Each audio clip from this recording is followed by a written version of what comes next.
If you're looking for a new way to support the podcast, check out Dubby.gg, an energy supplement company trying to make a difference. There you can use code SIDEMISSION for 10% off your order. Thank you to Dubby for sponsoring this episode, and we hope you enjoy.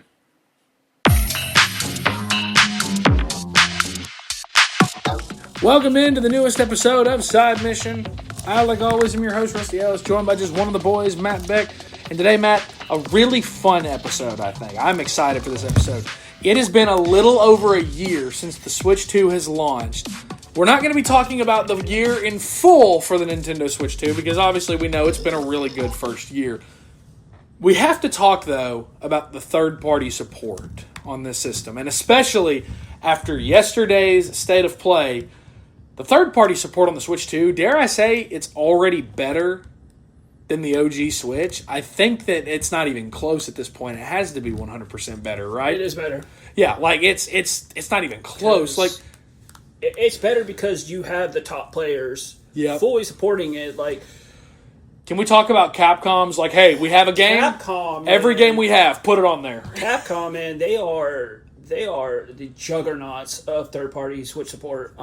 Yes. They came right out of the gate when they announced Requiem was coming to Switch 2. And then they announced also Nintendo Direct. And then also to add in the fact that Village and Biohazard would both be on there as well. And there's talks that remake of 1 or of 2 and 3 and 4 are coming to Switch 2. As well, yep.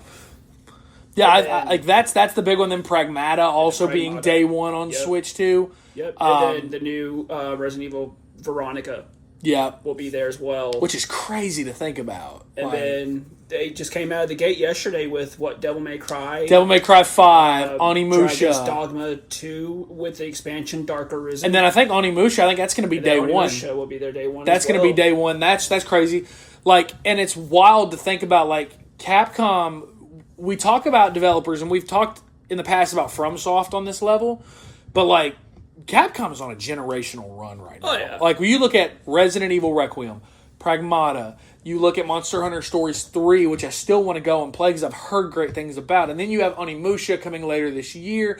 You have games like Devil May Cry. Monster Hunter Wilds. Monster Hunter Wilds as well. 2. Monster Hunter Wilds is coming to Switch 2 as well. Like, Capcom is on such a great run right now. Yes. And they are one of the... It's very clear.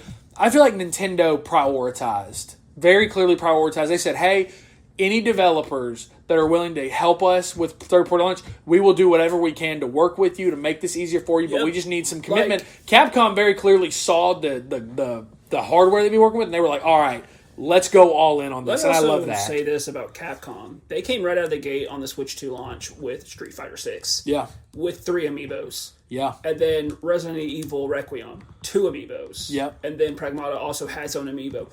You don't see third parties get amiibos like this. No. And there's going to be more. They've been doing it with Monster Hunter going back as far as you see third parties Monster get it Hunter. when they invest, and like that's what Capcom's doing Monster right Hunter now. Rise. Yep. Monster Hunter Rise. As far Rise, back as that with the new amiibos and pro controllers, like Resident Evil Requiem got a pro controller, just like Monster Hunter Rise did. Yeah. And Xbox did not get. Well, and think about it this way: Monster Hunter Rise didn't just get one; they got 2 pro controllers. Yes, they did. They got the base one and they got the one for Sunbreak. Yes, they did. So I mean, Capcom has been a supporter of the Switch 2 and of Nintendo for a while. But it's really awesome to see. Like, they're legitimately just saying, every game we have, put it on Switch 2. Our biggest games. And they're making them affordable, too. Yes. Devil May Cry 5 is an older game. You know, heavy air quotes, came out, like, I think 2019 was when it came out. I believe so. Something like that. But, like, they're only going to charge $30 for it. They could easily ask for $70 for that. Could easily. But instead, they're saying, no, we're just going to do $30. We're going to make it affordable. And I'm excited to give that game a try on the Switch 2. I'm excited to play that. I played it on the Xbox. Like, Game Pass. Requiem was one of the most impressive things I've seen on the Switch 2. But the thing is, Capcom is not the only studio that is doing this. Because I think, so far, I have seen some games that have been beyond impressive on the Switch 2. For one, Square Enix. I want to talk about Square, but let's talk about day one of the Switch 2. You could play Cyberpunk on that. Good. And it was good. And it came with Phantom Liberty. Like, for $70, you could have the base game, which is huge. Yes. And Phantom Liberty, which was a Game of the Year finalist the year it came out. Like, that to me, and the most impressive part of that game, obviously, it's all on card. Yep. It's not a game key card, which we both don't have issues with game key cards. We don't have a problem with that. We're not those people. But the fact that Cyberpunk and Phantom Liberty both fit on the cartridge, that's impressive. And I know you've played a good amount of that. It looks really good. Oh my god. Yeah. It is really incredible when I'm just like sitting in my chair and I just pull out my Switch 2 and I just start up Cyberpunk. Like, the fact that, like, Night City looks so great, the lighting is great. There's just so much going on. Now, compared to my time with the Xbox, the number of NPCs at a time... It's obviously lower. It's lower. But those are the kind of sacrifices that you have to make a game like this run really well on a system that's not as powerful as the PlayStation 5 and the Xbox Series X. But apparently, like, this Switch 2 is almost even comparable to the Series S. Yeah, which is impressive because the Series S is a good budget machine. So it's a really good budget console. We got to kind of thank Xbox for the Series S existing, because I feel like the Series S is almost like a bridge. That hardware, I think, definitely that influenced Nintendo a little bit. I believe so. So, but like Cyberpunk, really impressive. And then you also mentioned other third parties. Day one, Street Fighter was really good. All the Yakuza games coming, which Sega's obviously, helped a lot. I think one of the most impressive ports that I've seen that I've personally played, Indiana Jones is impressive. Yeah, Indiana Jones. You play that. And again, entirely on the cartridge, entirely there. And that's like a... It's also the only place you can buy the game physically, which is wild to think about. You have to have to play it physically like that. You have to have a Switch 2, because even the PS5 and the Xbox versions of it, the game's not on the disc. It requires a download. Whereas this, I was playing the game within 2 minutes of putting the cartridge in the Switch 2, and I remember texting you going, "Holy cow! I thought I'd have a download. I had nothing." That's kind of wild to think about. And it didn't take up just a ton of space on my micro SD card. Like, it's awesome for that. Yeah. Like, so you have all of these. You have some of the big announcements that we saw. Like, I think the biggest announcement we've seen recently is the fact that Call of Duty is coming to the Switch 2. Yes. Crazy to me. Day and date with the Juggernaut. Like, holy cow. That's wild to me to think about. Like, say what you want about where Call of Duty is right now, but day one on a Nintendo console? That's crazy. Like, that tells you how much of a difference there is Switch 1 versus Switch 2. Switch 2 is so much easier for these developers to work with. Very clearly, they're not limited nearly as much. Whereas the Switch 1 might have been comparable to maybe something like a PS3 or a 360. This is competing with a Series S with a current console, and it's running games really well. I was skeptical when I started Requiem up on it. Requiem has pretty much erased any skepticism I could have for any potential third party that could come to the system. Yeah, I've actually said this, where Nintendo carried the Switch, but I feel like third parties are carrying the Switch too. Right now, yes. Like, we have some great first parties, like obviously DK Bonanza, Mario Kart World. I think Air Riders was really good. Age of Imprisonment was really good. And then obviously Ocarina of Time, the remake, that's going to sell systems. I cannot wait. That's going to sell systems. But right now, like, the fact that you can play all these games handheld, and then you had, I think, a very underrated part of the Switch 2, games like Madden, games like NBA 2K, being able to get those games there. Yeah, EA did not really support the Switch. EA has not really supported Nintendo's consoles for a long time, but with the Switch 2, I mean, day and date Madden, I mean, we got FIFA, like, these games that on the Switch, when they released them, they were, like, stripped down. They were terrible. Had modes missing. I remember when I played 2K on the Switch, it was bad. Like, it was a bad experience. Whereas now, a lot of people that play it that way are like, yeah, even in handheld, like, there's just not that big of a difference. Like, I'm playing the game. It's very playable, very competitive. Like, it's good. And I think, again, for some people, sports games may not matter in that regard. But sports games are pretty graphically intense. Like, they're very detailed. Very detailed. Very graphically intense. The download files are huge typically. But it also opens up the door, if Madden can be played on it, what about college football? That could also probably come to the Switch 2 at some point. I think one of the biggest reveals that we got yesterday was one that we actually discussed. This should come to the Switch 2, and that's Lies of P. Lies of P coming to the Switch 2. I think a lot of people are going to play this game a second time on there. It's a funny story. We actually had a prediction before the Nintendo Direct yesterday about what game we wanted to see on the Switch 2, and your pick was Lies of P. Yeah, I said Lies of P would be an awesome game to see. They literally announced it yesterday. And the best part is they announced it exactly how I said, where it's like, give us the game, make it full price, but if it's full price, give us Overture as well. Give us the DLC, and that's exactly what they did. Exactly what they did. And then it's all on the cart. And it's all on the cart. We haven't even talked about a game like Elden Ring. It finally has a release date. It's coming in August. Like that. And again, I'm sure that they took all the playtesting very seriously, and that's why we've waited so long to hear from it. We finally got to see more of Duskbloods, and I'll tell you this. I noticed this in the trailer yesterday. Mm-hmm. The first trailer we got was 30 FPS. Yesterday was 60. It was? Yesterday was 60 FPS. I noticed that. Okay. Everything yesterday, the original trailer was all 30 FPS. Yesterday was all in 60. So I think there is a chance. The reason we haven't seen a lot of it is because they were cooking a lot of it behind the scenes. And I think that's what the network test is really going to be for, is to stress test this. Stress test it, yeah. Yes, absolutely. And then I know we've kind of put it off because I know that this is the one I really want to talk about. But my God, I remember when I queued the demo up and I started it up and I played it. My first thing went through my mind was, oh my God, they did it. They actually got Final Fantasy VII Rebirth onto the Switch 2, and it's great. Yeah. It plays so well, especially docked. It plays so well. It's a stable 30 FPS. There's pop-in, obviously. There's pop-in, as there are in a lot of games, but that's the biggest issue in the game. Everything else, the game plays well, sound design is really good, everything is there, it's not stripped down, all of it is there. That and Remake Intergrade are two of my favorite games I've played on the Switch 2 in the last year so far. And I'm still working my way through Rebirth's story. But it's beyond impressive what they have managed to do in this first year of the Switch 2 when it comes that rhymed. Yeah. When it comes to third-party support. Because, again, if you think back to the Switch, what was the biggest game the Switch got when it came to a third party? I would argue it was probably The Witcher 3. We're talking about... third parties. The Witcher is a very good pick because that one was... is intense. That was a big game in that generation for PlayStation 4 and Xbox. Yeah. The Xbox One X. So the fact that they got that on the Switch, the base Switch, where a lot of third parties were struggling, is very impressive. Mm. To this day, I'm still surprised. I mean, didn't they put Red Dead, the first Red Dead Redemption on Switch? I think it might have been a cloud. It was a download. It was a download. Yes, they had cloud versions, but we don't have cloud versions. You can play Star Wars Outlaws, you can play Assassin's Creed Shadows on the Switch too. Yep. And Chronos: The New Dawn, another one. Chronos: The New Dawn, and I'm hearing apparently Silent Hill 2 remake is coming to the Switch which too. Is crazy. Third parties are doing a fantastic job.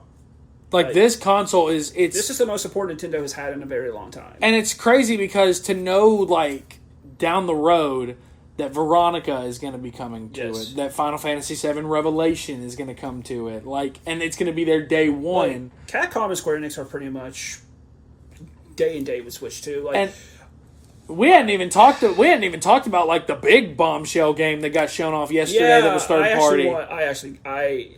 So they showed that they were bringing Kingdom Hearts, the collection with 1 and all the Final Mix 2 and 3 and all that to the Switch 2 in the collection, coming out in October. I'm very excited for that. I literally I have replayed and rebought Kingdom Hearts games over the course. I have friends that have done the same PlayStation thing. 2 and the PlayStation 3 and the 4.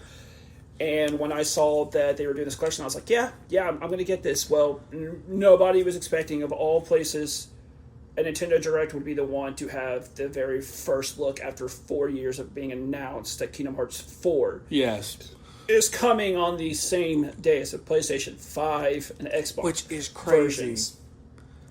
And from what they showed, it looked fantastic. I can't believe that that's going to be running on the Switch 2. Yeah, it looks good. Really good. I'm so excited for that. And again, it's like you said, nobody, when we saw, Kingdom Hearts 3 get shown, we were like, all right, cool, bringing all, the older Kingdom Hearts, bringing Kingdom Hearts 3, that's really cool, awesome. And then it cuts to black, and it opens up on Kingdom Hearts 4, and it's like, oh, here we go. This is what we waited this Direct for. And the other Square Enix game, you can bring this one up coming day and date as well. Which one? Final Fantasy VII Revelation. Oh yeah, I mentioned it already. Yeah, I mentioned Revelation already. I'm excited about that. I mean, it's one of those where obviously I'll play it on PlayStation first, but I'm absolutely going to double dip and get it on Switch too. I'll own the entire trilogy. On PlayStation 5 the funniest thing is, I told somebody this and I could not believe this, but this, like, oh, this I knock over my Pro Controller. This is the first time I've owned Rebirth physically. Yeah. I've never owned it physically before buying the Switch 2 I own it version. digitally as well. And PlayStation 5. it's crazy to think about because I love Final Fantasy VII Rebirth. If we one episode idea I have that I want to do at some point is I want us to revisit our top 10 games of all time, and I want to see if maybe our lists have changed, if any recent games have made it on there. Yes, I believe the last time we covered that. Because I'll tell you right now, my top 10 games of all time, my biggest, and this is going to be wildly unpopular with people that listen to this. This is going to be wildly unpopular. I'll tell you a game that might not make my list anymore, and I feel crazy saying it, but I think that Last of Us might not be on my list anymore. Last of Us Part 2. Last of Us. Last of Us Part 2 was never a top 10 game of all time to me. Last of Us Part 2 has not aged well, in my opinion. It has not aged well at all. It's a good game. It's not. It should it have won Game of the Year? Questionable. But that year, the year came out, sure, maybe. But like a game like Final Fantasy VII Rebirth is probably in my top. Is probably in my top 5 now. Weird thing to say this, but I feel like the live action season 2 of Last of Us kind of changed my opinion on the game. I don't know. Like it maybe we could probably do a full episode on that. But like a game like Final Fantasy VII Rebirth is going to make my list. A game like I'll tell you a FromSoft game I would love to see come to Switch 2. It's not Armored Core, but Armored Core 6 would be awesome. I would love for Sekiro to come to Switch 2. I would love that. That's a game that would probably go into my top 10 that wasn't there originally because I platinumed it in that time. Yeah.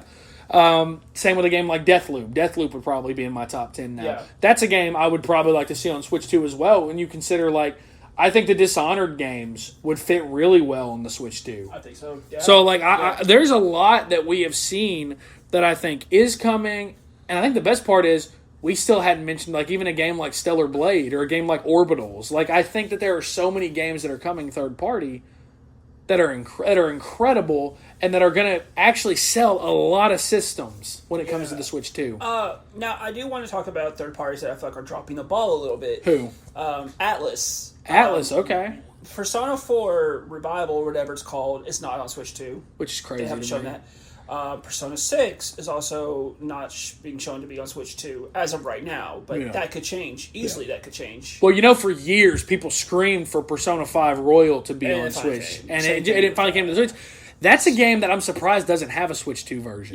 Yeah. Same thing with, they just announced it yesterday, and I was very shocked to see Metaphor ReFantazio. Yep, that's coming. Final Fantasy Resonant, also another third-party game from Square that's going to be coming as well. I'm excited for that. The way they said it, the first HD 2D Final Fantasy ever, which is crazy. I actually found out that this is based off of a mobile game. Is it actually? Yeah. It felt almost like Final Fantasy's version of Fire Emblem Engage. It felt very similar. Yeah. Which, I know it's a first party, but Fortune's Weave looks fantastic. Amazing. I am so excited for Fortune's Weave. Edition. Yeah, I am so excited for Fortune's Weave. So let me ask you this. All the games we have seen so far, I've given you a couple that I would love to still see come to the Switch 2. What are some third-party games, whether games that you've played or what are some games you've played on other platforms you would love to see come to the Switch 2 still? Oh, that is a good question. Because, I got my wish with Lies of P. I think that with Duskbloods being a day one exclusive to the Switch 2, I think there's a chance that Nintendo could be like, hey, what are the chances we could get maybe the rest of the Dark Souls games? What are the chances we could get Sekiro? I don't know. They're obviously not going to get Bloodborne because Sony owns that IP. Yeah. But, what are the chances they could get maybe a game like Night Rain? What are the chances they could get the rest of the Souls genre in there, specifically with Sekiro, and then obviously the Armored Core series as well. I would love to see them make it on there. Yeah. What are some games you'd like to see? I have to think about that. Some things I'd like to see on Switch 2 that I put onto the consoles.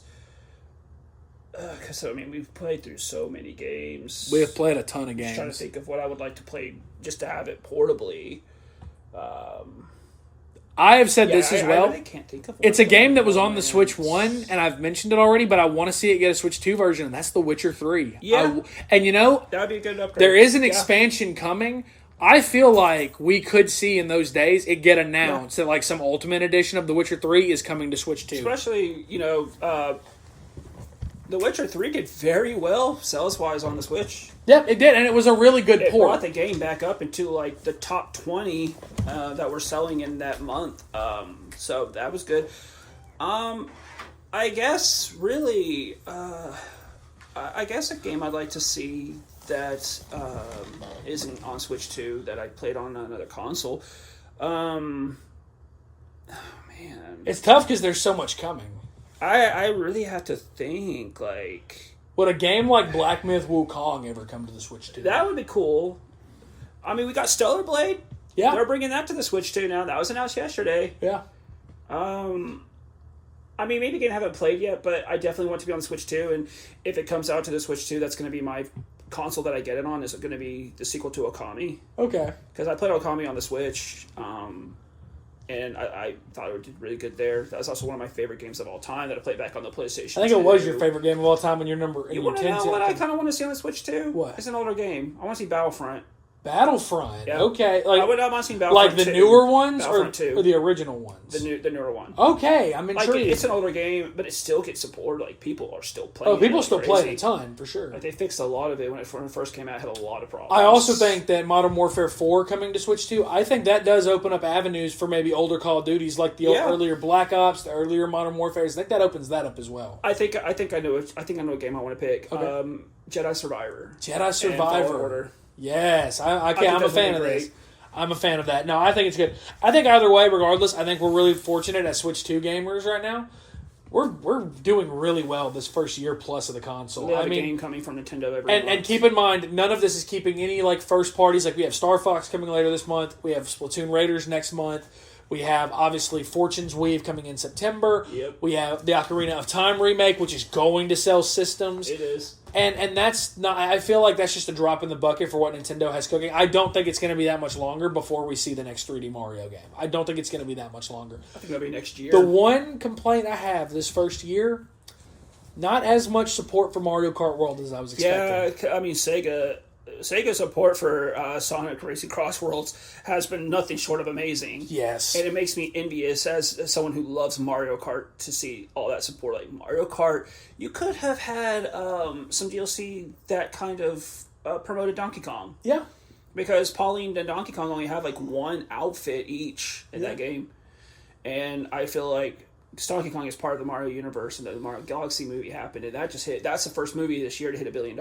Yeah. Like Mario is still like the most wanted thing right now. And like there are people like the energy was like, oh well, you know, Mario fans are just ungrateful for all that they have, and it's like, well, we've been kind of asking for a 3D Mario game for going on 5 or 6 Mario years Odyssey now. came out in 2007 2007. or 2017. About to say it's that old. 2017. Fair enough, but I do think that there are bright days ahead for the Switch 2. We didn't even get a chance to mention there was one first-party game they did reveal that we had no idea existed yesterday, and that was Xenoblade Genesis. Yep. Which, as somebody that admittedly is not a Xenoblade fan, I will go ahead and I will break this news to you on the episode.